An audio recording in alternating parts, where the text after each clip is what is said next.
Hi అండి. ఈరోజు నేను సొరకాయ సాంబార్ ప్రిపేర్ చేశానండి. ముందుగా కుక్కర్ తీసుకొని 2 టీ గ్లాసెస్ కందిపప్పు వేసుకున్నానండి. కందిపప్పుని మంచిగా క్లీన్ చేసేసుకొని 2 గ్లాసెస్ వాటర్ పోసుకున్నానండి. కొంచెం పసుపు వేసుకొని 5-6 విజిల్స్ వచ్చే వరకు ఉడికించుకుంటున్నానండి. ఈ పప్పు ఉడుకుతున్నప్పుడు నేను పెద్ద నిమ్మకాయ సైజ్ అంతా చింతపండుని తీసుకుని వాటర్లో నానబెట్టేసుకున్నానండి. తర్వాత ఒక బౌల్ తీసుకొని దానిలో కొంచెం ఆయిల్ వేసుకున్నానండి.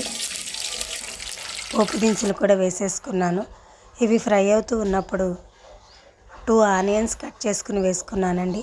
2 ఎండుమిర్చి, 2 పచ్చిమిర్చిని కూడా వేసుకొని ఫ్రై చేసుకుంటున్నానండి. కొంచెం కరివేపాకు కూడా వేసేసుకున్నాను. 5-6 దంచిన వెల్లుల్లి రెబ్బలను కూడా వేసుకొని ఫ్రై చేసుకుంటున్నానండి.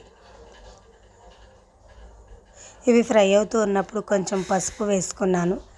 ఇంగువ కూడా వేసుకున్నానండి. దీనిలోనే వేసుకుని ఒకసారి కలిపేసేసుకున్నానండి. తర్వాత నేను సొరకాయ ముక్కల్ని చిన్న చిన్నగా కట్ చేసి, మరీ చిన్నగా కాదు, మీడియం సైజులో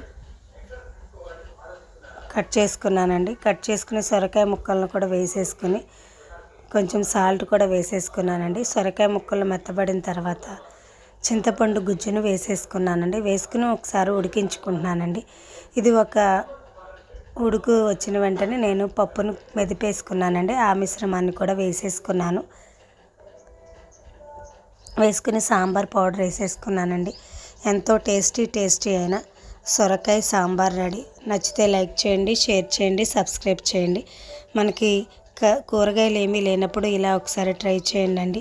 రైస్లోకి కానీ టిఫిన్స్లోకి కానీ చాలా టేస్టీగా ఉంటుంది. Thank you for watching.